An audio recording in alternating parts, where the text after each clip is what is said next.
മനോഹരനെ മാത്രമല്ല, ദേവികയും പോലീസ് കസ്റ്റഡിയിലെത്തുന്നല്ലേ പറഞ്ഞത്? അതെ, ദേവികയ്ക്കും ഗൂഢാലോചനയിൽ പങ്കുണ്ടെന്ന് അറിഞ്ഞത്.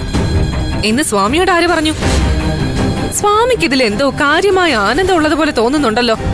ഞാൻ ആനന്ദിച്ചൊന്നും ഇല്ല എന്റെ പൊന്നു മേഡം, കേട്ട വിവരം പറഞ്ഞതാ. ഇതൊരു കള്ളപ്പരാതിയാ. ഇതിൽ നിന്നും സുധിയുടെ അച്ഛൻ ക്ലീനായി ഊരിപ്പോന്നോളും. അതിനു വേണ്ടത് സിദ്ധാർത്ഥൻ ചെയ്യുന്നുണ്ട്. നീരജ പോകുന്നില്ലേ പോലീസ് സ്റ്റേഷനിലേക്ക്? എന്താ അപ്പച്ച കൂടെ പോകുന്നുണ്ടോ? അയ്യോ, ഞാനൊന്ന് ചോദിച്ചെന്നേ ഉള്ളേ. ജാമ്യത്തിന് ആരെങ്കിലും വേണ്ടേ, അതുകൊണ്ട് ചോദിച്ചതാ. ഞാൻ പറഞ്ഞില്ലേ അപ്പച്ചി, ജാമ്യത്തിന് വേണ്ടതൊക്കെ അവിടെ സിദ്ധാർത്ഥൻ ചെയ്യുന്നുണ്ട്. പണി ഒപ്പിച്ചത് ഇരുട്ടെന്നും പരുന്തെന്നും പറയുന്നവന്മാരാണെന്ന് കേട്ടത്. എന്തായാലും അവന്മാര് കാരണം ഇങ്ങനൊരു ഗുണം കൂടി ഉണ്ടായി. പാവം സുധിരച്ഛൻ.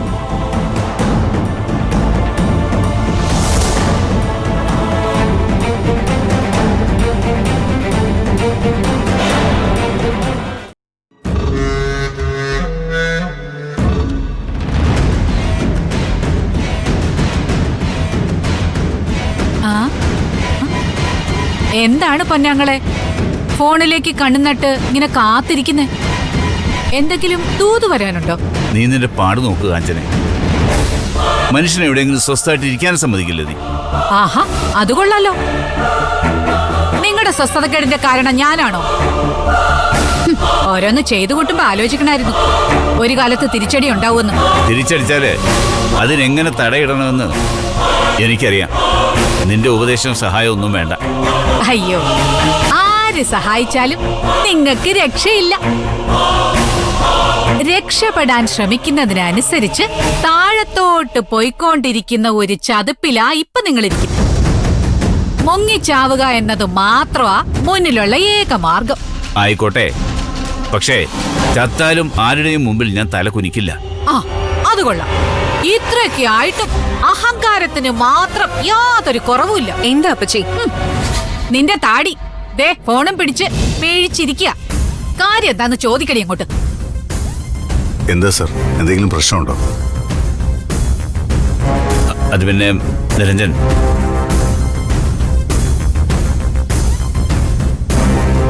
ഏയ് ഒന്നുമില്ല. ഡാഡിക്ക് പറയാൻ ബുദ്ധിമുട്ടാണെങ്കിൽ പറയണ്ട. രഹസ്യങ്ങൾക്കൊന്നും ഇനി അധികം ആയുസ് ഉണ്ടാവില്ല. മൂടി വെച്ചതൊക്കെ ഓരോന്നോരോന്നായി പുറത്തു വരും. അപ്പോഴും ഇങ്ങനെ തല ഉയർത്തി തന്നെ ഡാഡി നിൽക്കണം. എനിക്കൊരു രഹസ്യമില്ല. ഇതുവരെ ഞാൻ ചെയ്തതൊക്കെ എന്റെ ശരികളാണ്. സാറിന്റെ ശരികൾ മറ്റുള്ളവരുടെ നോട്ടത്തിൽ തെറ്റുകളായി കൂടുന്നില്ലല്ലോ സർ. ഒരു വാക്ക് തർക്കത്തിനൊന്നും ഞാനില്ല നിരഞ്ജൻ. എങ്കിൽ ഇപ്പോഴത്തെ പ്രശ്നം അതെന്താണെന്ന് സാറ് പറയേ. പരിഹാരമുണ്ടാക്കാൻ പറ്റുന്നതാണെങ്കിൽ നമുക്ക് ശ്രമിക്കാം. അത് കുറച്ച് പണത്തിന്റെ പ്രശ്നമാണ്. തങ്കച്ചിക്ക് കൊടുക്കാനുള്ള പലിശ, ഇതുവരെയുള്ള പലിശ ഉടനെ കൊടുക്കണം. അല്ലെങ്കിൽ ആകപ്പാടെ പ്രശ്നമാവും. ഓ, ഇത്രയേ ഉള്ളോ കാര്യം? ഡാഡിക്ക് സ്വാമിയോട് ചോദിക്കായിരുന്നില്ലേ എന്ത് വേണോന്ന്?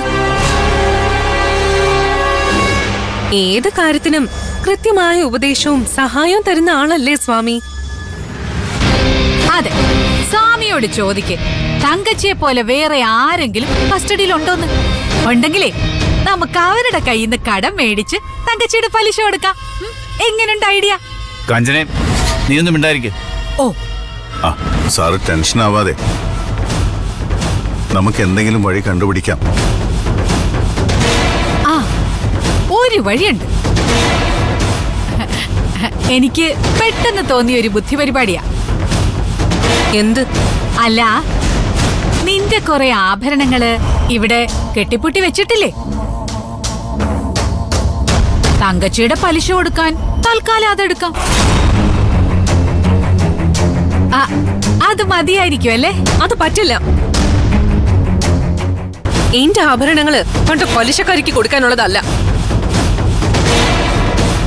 എന്റെ അമ്മയുടെ ആഭരണങ്ങളും ആ കൂട്ടത്തിലുണ്ട്. അമ്മയുടെ മരണത്തിന് കാരണക്കാരിയായവർക്ക് തന്നെ അത് കൊടുക്കണമെന്ന് പറയാൻ അപ്പച്ചിക്ക് എങ്ങനെ മനസ്സ് വന്നു? അല്ല, ഞാൻ അത് ഓർത്തില്ല. തൽക്കാലത്തെ ഒരു പിടിച്ചുനിപ്പിന് വേണ്ടി ഒന്ന് പണയം വെക്കാന്നാ ഞാൻ പറഞ്ഞേ. അത് നടക്കില്ല. അപ്പച്ചിക്ക് അത്ര വിഷമാണെങ്കിലേ സ്വന്തം ആഭരണങ്ങൾ എടുത്തു കൊടുക്ക്. ആങ്ങളയ്ക്ക് വേണ്ടിയല്ലേ? ഓ പിന്നെ അതിനിത്തിരി പുളിക്കും. ഹ, പിന്നെ എന്റെ ആഭരണങ്ങൾ ഇപ്പൊ തരാ ഞാൻ. പണം വീട്ട എനിക്ക് വേണ്ടി നീ നിന്റെ ആഭരണങ്ങളൊന്നും നഷ്ടപ്പെടുത്തണ്ട. അതവിടെ ഭദ്രമായിരിക്കട്ടെ. ഞാനുണ്ടാക്കി വെച്ച കടങ്ങൾ ഞാൻ തന്നെ വീട്ടിക്കോളാം.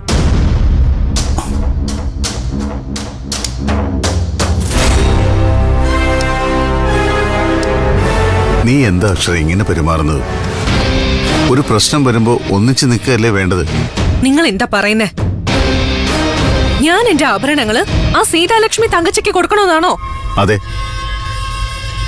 ഇവിടെ ഇപ്പോ ആഭരണങ്ങൾ ലോക്കറിൽ സൂക്ഷിച്ചു വെക്കുന്നതല്ല പ്രധാനം. തങ്കച്ചി ഈ വീട്ടിൽ അധികാരം സ്ഥാപിക്കുന്നത് തടയുക എന്നതാ.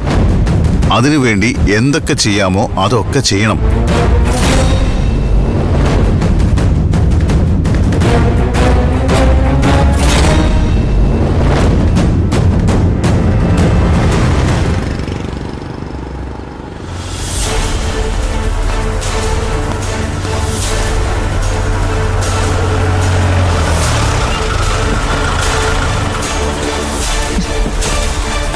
കൊണ്ടുവാടോ രണ്ടിനെ.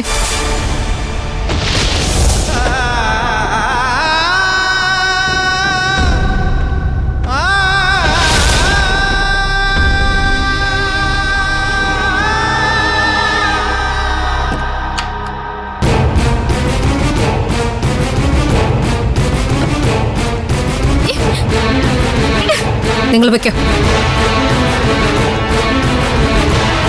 ആ നടേശ സാർ ഇരിക്കണം. എന്തൊക്കെയുണ്ട് മനോഹര വിശേഷങ്ങൾ? ചെവിക്കകത്ത മൂളല് ഇതുവരെ മാറിയില്ല. ചന്ദ്രമോള് ഇപ്പൊ വിളിച്ചു വച്ചതേ ഉള്ളൂ. റൂബി മോളെ കാണാൻ വന്നേക്കും. ഞാനും ചന്ദ്രയെ കണ്ടിട്ട് കുറെ നാളായി. ആ മോളെ, ഈ മനോഹര സാറിനെ ഇന്ന് തന്നെ കോടതിയിൽ ഹാജരാക്കൂ. ഇന്നിനിപ്പോ FIR എടുത്ത് അത് കമ്പ്യൂട്ടറിൽ കയറ്റി മെഡിക്കലും എടുത്ത് വരുമ്പോഴേക്കും വൈകും. ഒരു ദിവസം ലോക്കപ്പിൽ ഇരിക്കട്ടെ. അച്ഛ